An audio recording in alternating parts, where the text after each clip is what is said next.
ditawar langsung ditumbas, dibeli. Maghrib sholat, Allahu Akbar, mangkat no terus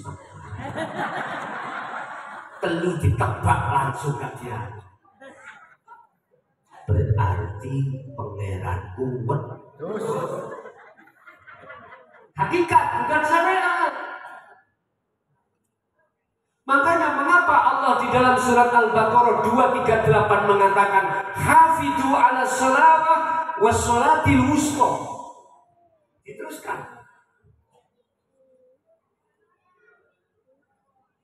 Was sholawah juga was sholati wusta.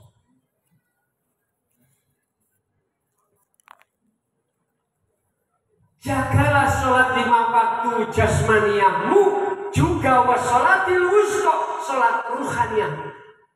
Wusta makna murad adalah tengah. Ini kalau kita ambil dari tafsir muhakamah, ulama beda pendapat. Ada yang mengatakan tengah sholat wusta itu asar, ada yang mengatakan maghrib. Secara ditarik hakikat wusta tengah adalah ruh. Itulah as-sholatun daimun, sholat yang langgeng. Artinya kui ngadep hatimu nang Allah. Jangan hanya di dalam sholat 5 waktu. Waktu kerja pun harus menghadap Allah. Waktu apapun harus menghadap Allah. Caranya dilatih dzikir terus menerus. Paham? Kalau tidak lewat itu gak bisa, Pak. Hati kita lalai. Akhirnya kilpat segini papa, pedes banget bulan melihat itu. Makan terus Allah. Umpama di nyangun si badi buh terus sakus. Allah ya kan, itulah kita. Jikalau kau betul-betul ruhaniyahmu itu menjaga salatmu, maka wakumu lillahi qanitin, kau akan bisa sholat khusyuk. Praktek ya nopo. Waktu jenengan mulai sebelum takbiratul ihram, sampai kan punya kehendak untuk melakukan sholat, ngambillah air wudhu dan lain sebagainya. Pun terapkan ke Allah hanya yang berafal di dalam dirimu, terapno. Tetap no iku kabeh afalnya Allah. Sampai takbiratul ihram, sampai salam sibuk, hatimu harus duduk di dzikir sirul asrar tadi, di su'aul basyirah. Artinya rasa iman harus memancar terus dalam hatimu. Di sela-sela lesanmu membaca syarat rukun sahnya sholat. Tapi ojo kaget, jangan terkejut jikalau hatimu betul-betul memancarkan terus zikir sirul asrar. Kebanyakan proses awal itu sering lali jumlah rokaat.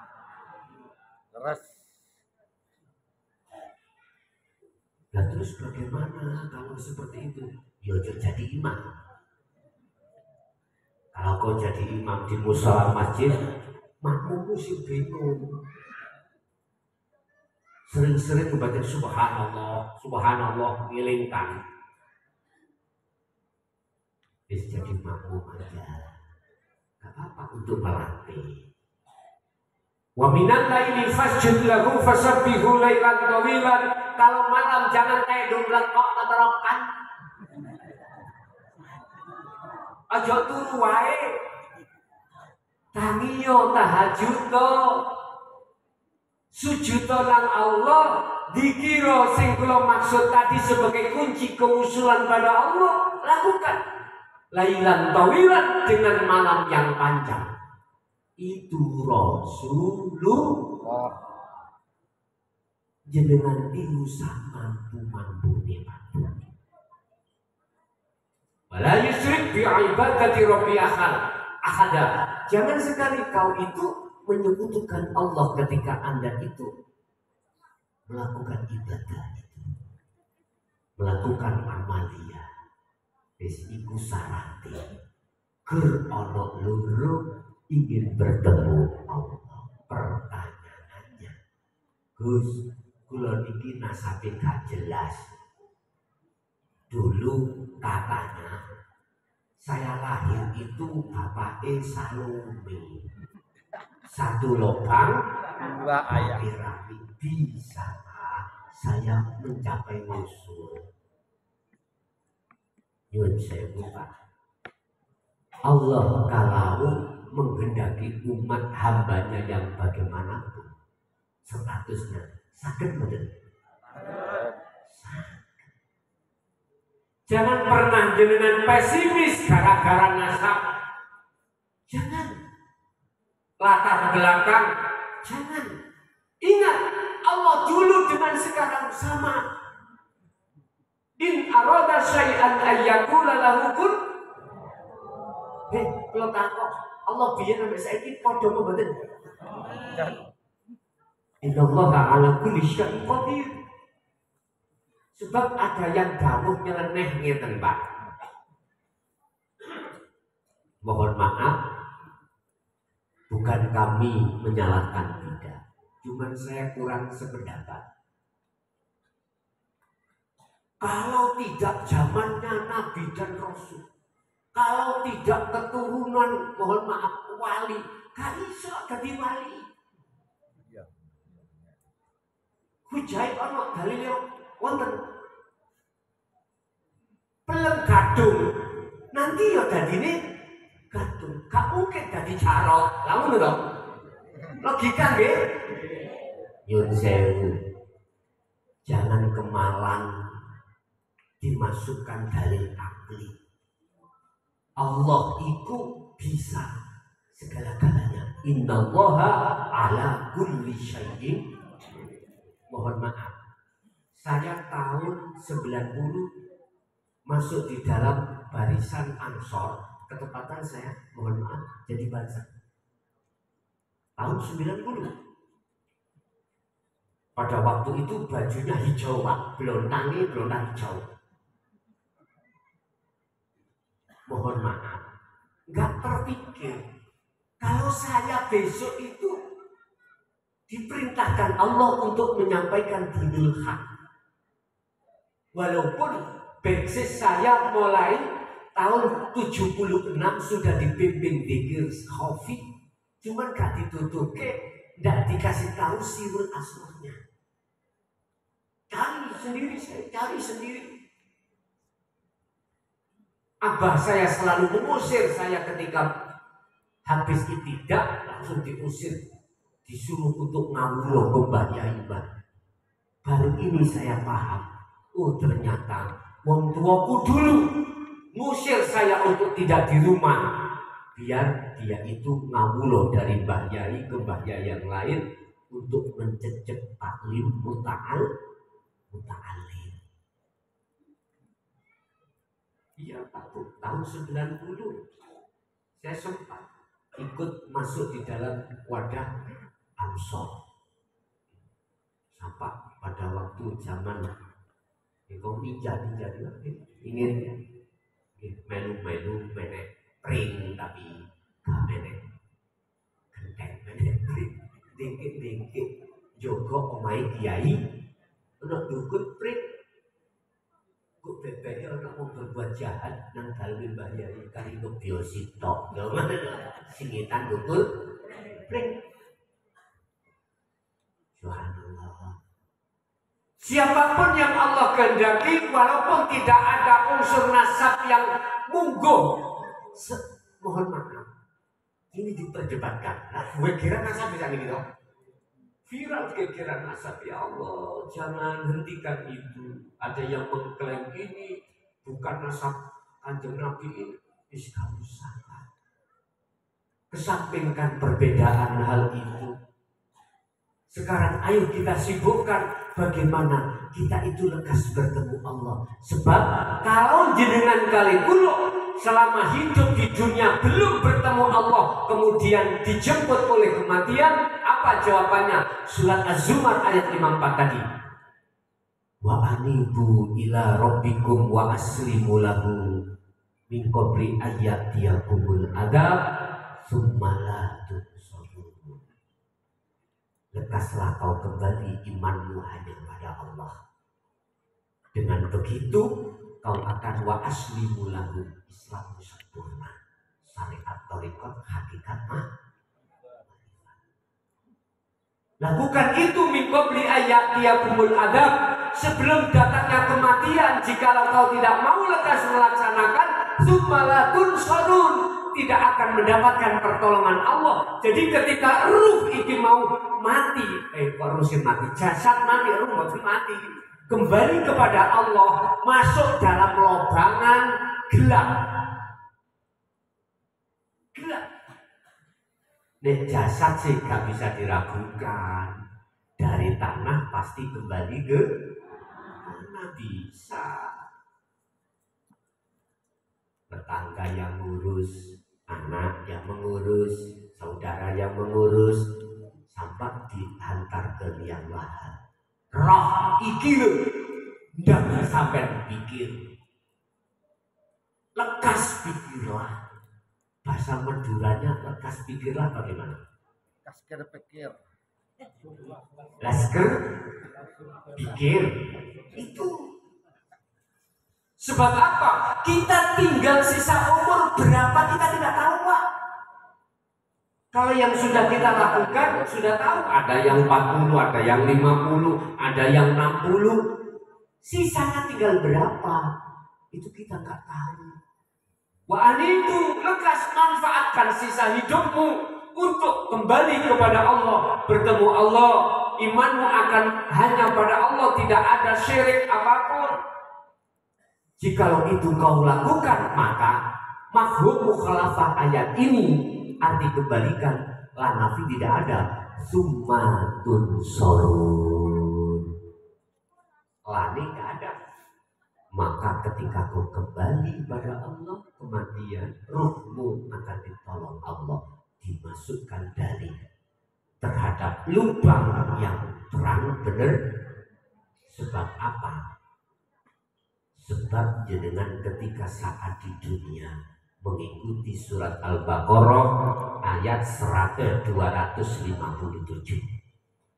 Pertama, Allahu waliyul ladina amanu yukhrijuhum minal dhulumati ilal.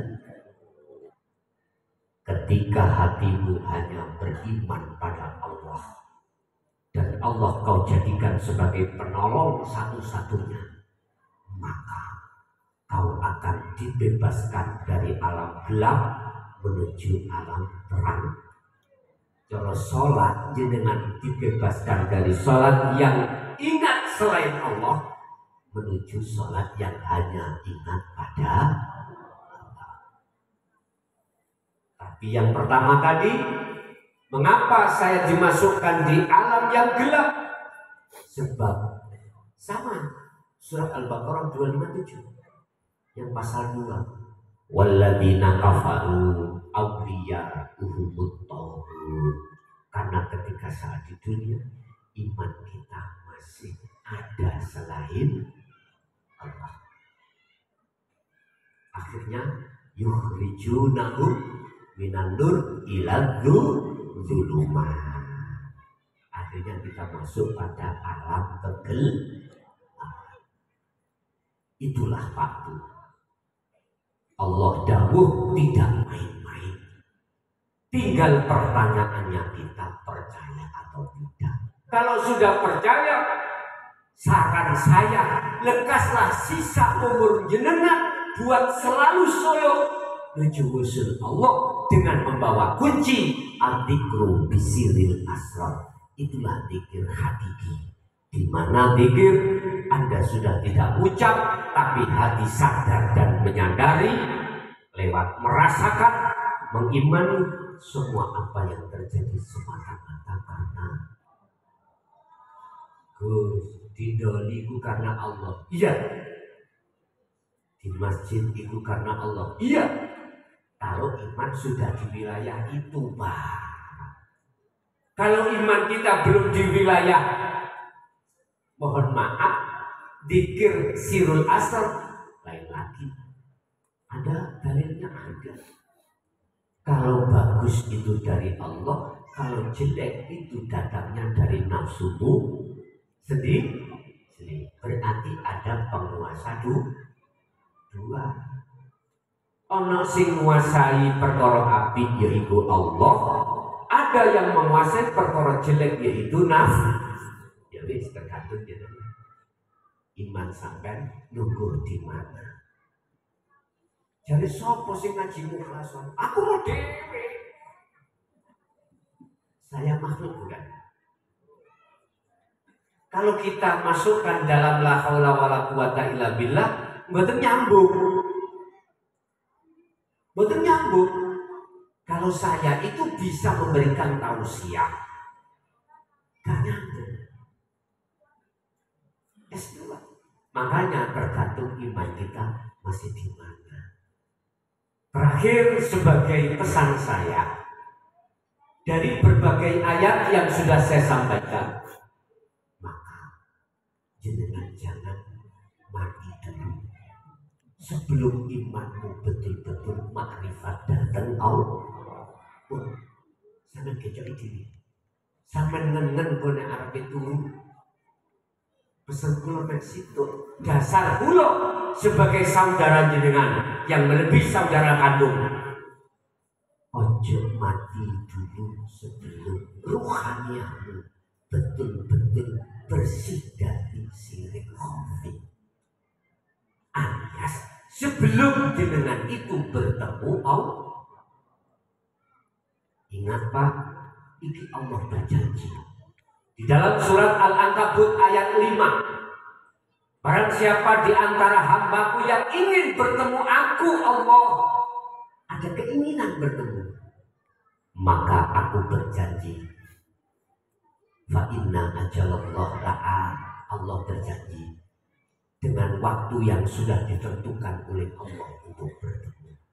Makanya kita manusia tidak ada sama sekali ruhaniah hati kita untuk bertemu Allah, kecuali mereka yang sudah masuk di dalam pengajaran dzikir.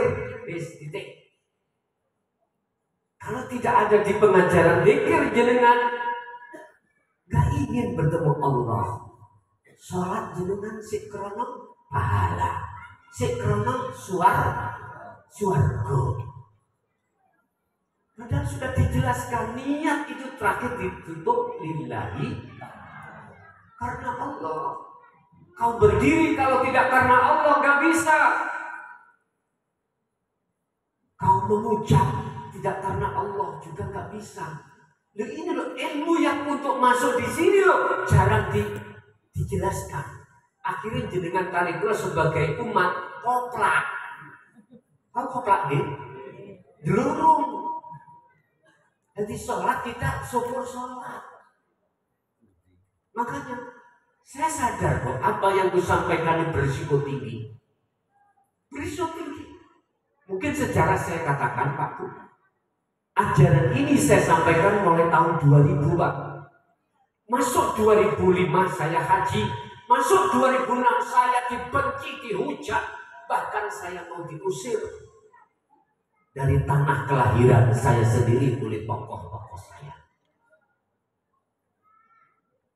Tapi saya tidak sakit hati. Saya belajar meniru Rasulullah. Ketika Rasulullah dihujat oleh kaum Taif, dihujat oleh kaum kafir Quraisy, Abu Lahab, Abu Jahal, bahkan direncanakan untuk dibunuh Rasulullah. Akhirnya muncullah asbabun nuzul. Rasulullah diperintahkan hijrah ke Madinah, sehingga mengapa beliau disyariatkan dikuburkan di Madinah? Beliau karena beliau mengatakan olehnya menolak itu dia belum mengerti, olehnya menghujat itu karena belum mengerti. Beliau maklum. Saya belajar dari arah itu. Akhirnya puncaknya tahun 2010 bulan Mei tanggal 21 dimasukkanlah saya penjara selama 3 tahun dengan dibungkus dengan kasus yang lain. Tak jalan. Tak anggap aja dulunya mondoknya kurang, itu aja. Sekarang dimondokkan lagi. Malah enak Pak, wis gak mikir bojo, gak mikir anak, gak mikir makanan datang sendiri. Cuman tidur dijaga, dikunci. Yang gak penak cuma satu, gak bisa nutul. Saya kenal. Itulah nafsu. Sebab aslinya tambah enak. Kemarin saya diundang LB Probolinggo. Ya ini apa namanya, reuni, saya anggap reuni. Sudah sabarlah kau di dalam LB, bersukarialah, senanglah kau di dalam LB. Buatkan masa-masa Anda itu untuk uzlah, untuk khalwat pada Allah. Kesempatan bagus karena kau bisa meninggalkan anak istrimu, sudah tidak diganggu pekerjaan, semua dijamin. Lalu tinggal berzikir terus menerus. Enak. Coba jadi ngasih di rumah. Di penjara. Angel Pak. Kayak lombo titik. Abi, ayah, berasin teh. Habis semuanya. Bingung mati. Sebetulnya mau sampai cari tempat untuk yang lebih aman gampang. Pengen lebih LP gampang. Ada orang lewat, tonyok. Kasus masuk, LP gampang tak? Terus. Jadi kesimpulan materi pada malam hari ini adalah kunci daripada musuh terletak pada ini wajah tuas. Ya, artinya robitoh Anda itu harus langsung pada Allah. Itulah hablum minallah. Otomatis dengan harus paham memegang dzikir sirrul asrar. Oke, itu Bapak Ibu apa yang bisa kami sampaikan. Kita masuk, barangkali ada yang ingin bertanya. Kami persilahkan. Wong wedok boten